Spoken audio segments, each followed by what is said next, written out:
Japantown was created because of racist zoning restrictions. The people had nowhere else to go, but Japantown grew and flourished into a dream village.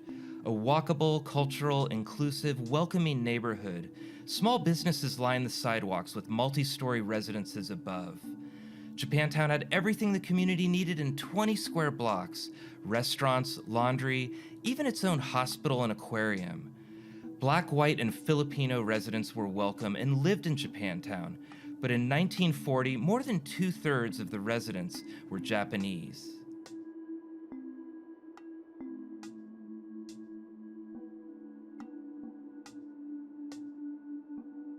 I was born in Tokyo and immigrated to the United States in 1964.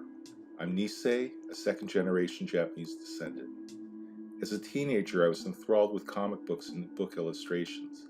I spent hours copying my favorite scenes, decorating my bedroom with posters I made. As my passion for illustration grew, I became increasingly aware of vintage comic books insulting caricatures of Japanese as a form of propaganda during World War II. I was horrified and humiliated by the mocking images. So when I was assigned this project, I wanted to revisit those comics and correct the images of that period, showing in comic book form that Japanese Americans were normal, hardworking people that loved America.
After the incarceration camps closed, Japanese Americans returned to San Francisco, but to a Japantown that looked nothing like it did before the war.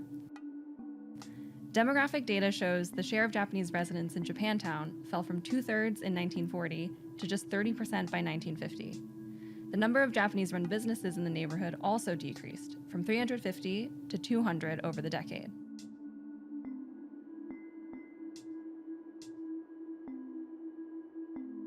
Japantown today is a small 6-block area of shops and businesses along Post and Sutter Streets, rich with more than 100 years of history.